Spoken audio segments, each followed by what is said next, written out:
नमस्ते टेक साथी YouTube च्यानलमा स्वागत गर्दछु। मेरो नाम हो अजित। पासपोर्ट साइज फोटो कसरी बनाउनु अनि त्यसलाई चाहिएको जस्तो 4 copy, 6 copy, 8 copy, 12 copy, 32 copy र जति आवश्यक छ त्यति कसरी फोटोसपमा बनाउनु त्यो म आजको यो भिडियोमा बताउने छु। त्यसैले यो भिडियो सुरुदेखि अन्तसम्म हेर्नुहोला।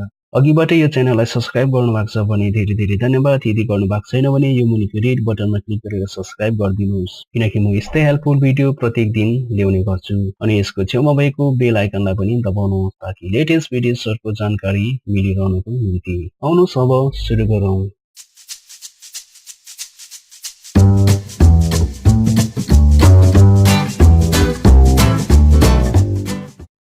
सबैभन्दा पहिले आफ्नो फोटोसपलाई ओपन गर्नुहोस् र फोटोसपको जुनै भर्सन भए तापनि केही फरक पर्ने छैन र मसँग फोटोसप सीसी भर्सन रहेको छ र यसलाई मैले खोलिसकेको छु। अनि अब फाइलमा क्लिक गर्नुहोस्, त्यसपछि न्यू कि त आफ्नो किबोर्डबाट कन्ट्रोल प्लस एन गरेर पनि गर्नु सक्नुहुन्छ।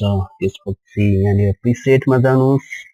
प्रिसेटको यो जुन चाहिँ सानो है डाउन एरो छ यसमा क्लिक गर्नुहोस्। त्यसपछि यहाँबाट फोटोलाई सेलेक्ट गर्नुहोस्।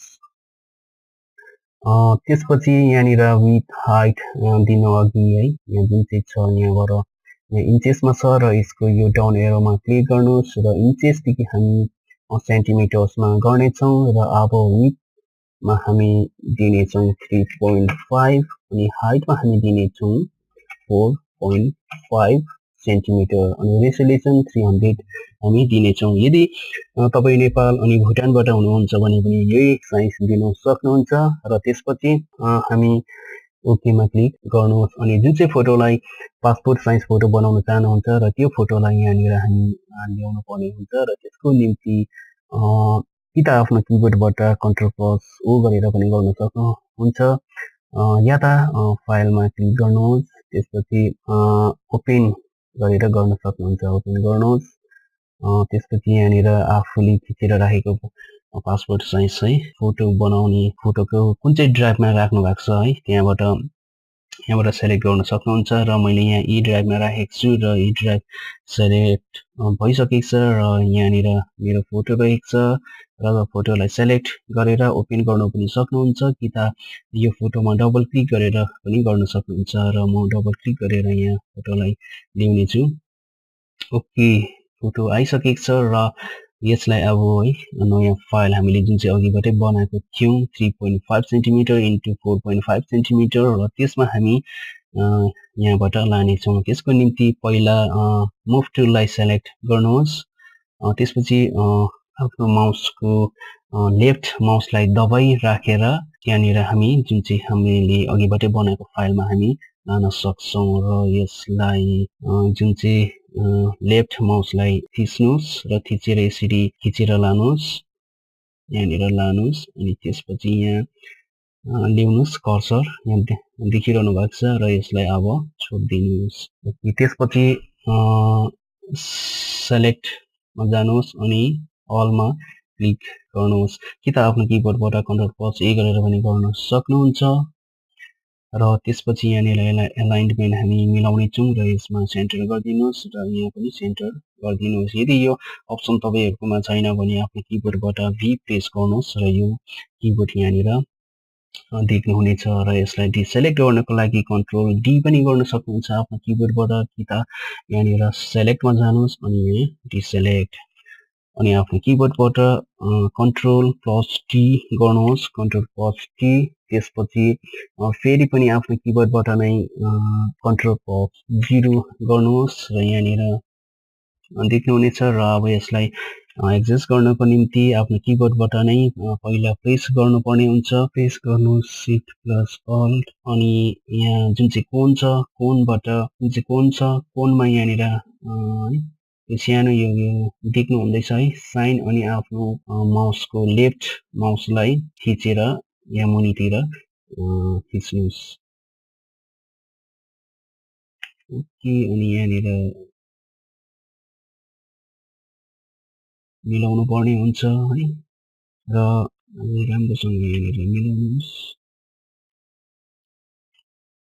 ओके, त्यसपछि यहाँनिर यो जुन चाहिँ राइट छ यसमा क्लिक गरेर यसलाई फिट गर्नु पनि सक्नुहुन्छ कि त आफ्नो किबोर्डबाट एन्टर प्रेस गरेर पनि गर्नु सक्नुहुन्छ र म यहाँनिर क्लिक गर्नेछु अनि आफ्नो किबोर्डबाट फेरि पनि कन्ट्रोल प्लस 0 गर्नुहोस्।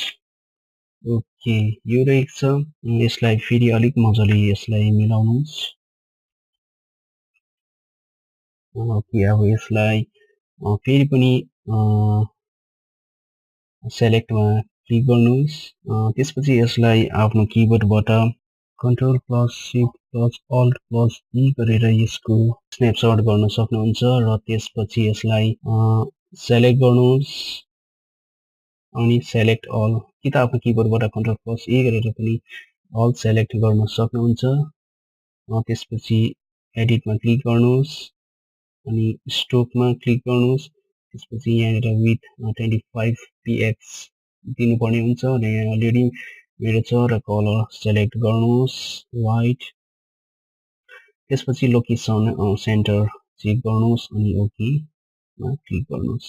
त्यसपछि यसलाई डिसेलेक्ट गर्नको लागि आफ्नो किबोर्डबाट कन्ट्रोल प्लस टी गरेर डिसेलेक्ट गर्न सक्नुहुन्छ र यो रहेको छ पासपोर्ट साइज फोटो र यो बनिसकेको छ र अब यसलाई कतिवटा कपीमा बनाउन चाहनुहुन्छ है त्यो पनि बनाउन सक्नुहुन्छ र म मात्र है 4 कपी बनाउन चाहन्छु। त्यसैले म यहाँनिर फेरि यसलाई नयाँ फाइल बनाउनको निम्ति फाइलमा क्लिक गर्नेछु।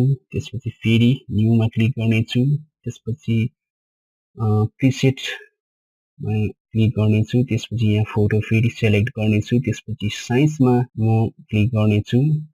त्यसपछि पोर्ट्रेट 4:6 सेलेक्ट गर्नेछु। रिजोल्युसन 300 म छोडिदिनेछु। त्यसपछि ओकेमा क्लिक गर्नुपर्ने हुन्छ र ओके त्यसपछि यो फाइल बनिसकेको छ र अब फेरि फाइनल पासपोर्ट साइज फोटोमा म जानेछु। यो रहेको छ र यसलाई अल सेलेक्ट गर्नेछु कन्ट्रोल प्लस ए गरेर आफ्नो किबोर्डबाट अनि कन्ट्रोल प्लस सी गरेर यसलाई म कपी गर्नेछु। त्यसपछि नयाँ फाइल मैले जुन भर्खरै बनाएको थिएँ र त्यसलाई म ओपन गर्नेछु र यहाँनिर कन्ट्रोल प्लस भी गरेर पेस्ट गर्नेछु। ओके यसलाई यहाँनिर एडजस्ट गर्नुपर्ने हुन्छ र आफ्नो किबोर्डबाट अल्ट प्रेस गरेर यसको म कपी गर्नेछु।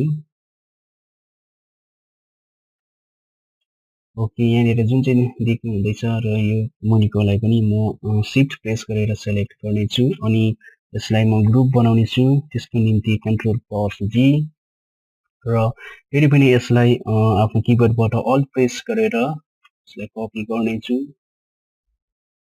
ओके यो रहेको छ अनि फेरि यो ग्रुप 1 लाई पनि म आफ्नो किबोर्डबाट कन्ट्रोल प्रेस गरेर यसलाई म सेलेक्ट गर्नेछु र यसलाई पनि ग्रुप बनाउनेछु। त्यसको निम्ति आफ्नो किबोर्डबाट कन्ट्रोल प्लस जी गर्नुपर्ने हुन्छ र यसलाई फेरि अल सेलेक्सन गर्नको निम्ति आफ्नो किबोर्डबाट कन्ट्रोल प्लस ए गर्नुहोस् र यसलाई फेरि एलाइनमेन्टमा मिलाउनेछु। यसलाई मिलाउनको निम्ति यसमा सेन्टर गर्नुहोस् र यहाँ पनि सेन्टर गर्नुहोस् र यसलाई जुन चाहिँ यो सेलेक्सन भइरहेको छ अझै पनि यसलाई डिसेलेक्ट गर्नको निम्ति आफ्नो किबोर्डबाट कन्ट्रोल प्लस डी गर्नुपर्ने हुन्छ र यो रहेको छ फाइनल पासपोर्ट साइज फोटो जुन चाहिँ 4 कपीमा रहेको छ र यसलाई सेभ गर्नको निम्ति फाइलमा क्लिक गर्नुहोस्। त्यसपछि सेभ कि त आफ्नो किबोर्डबाट कन्ट्रोल प्लस एस गरेर पनि सेभ गर्न सक्नुहुन्छ र म सिधै डेस्कटपमा गर्नेछु। त्यसैले म डेस्कटप यहाँ सेलेक्ट गरिरहेको छु र कुनै पनि यहाँनिर नाम दिन सक्नुहुन्छ र म नाम दिनेछु की ट्रिपल की अनि यहाँनिर सेभ एज टाइपमा चुज गर्नुपर्ने हुन्छ र म यहाँबाट जेपीईजी सेलेक्ट गर्नेछु अनि त्यसपछि सेभ क्लिक गरेर सेभ गर्नेछु अनि त्यसपछि यहाँनिर क्वालिटी म्याक्सिमम दिनुहोस्। त्यसपछि ओकेमा क्लिक गरेर सेभ गर्नुहोस्। ओके यो सेभ भइसकेको छ र यसलाई म मिनिमाइज गर्नेछु र यो रहेको छ है पासपोर्ट साइज फोटो र यसलाई अब प्रिन्ट आउट गर्न हामी सक्छौँ र यसरी नै आफूले चाहेको जस्तो है पासपोर्ट साइज फोटो हामी बनाउन सक्छौँ। यदि यो भिडियो हेल्पफुल लागेमा लाइक गर्नुहोस् अनि आफ्नो सल्लाह सुझाव कमेन्ट बक्समा कमेन्ट गरेर मलाई बताउनुहोस् अनि आफ्नो साथीहरूलाई पनि यो भिडियो सेयर गरिदिनुहोस्। अब तपाईँ मेरो भेट अर्को भिडियोको साथमा हुने नै छ। त्यतिन्जेलको लागि आफ्नो ख्याल गर्नुहोस्। Bye bye.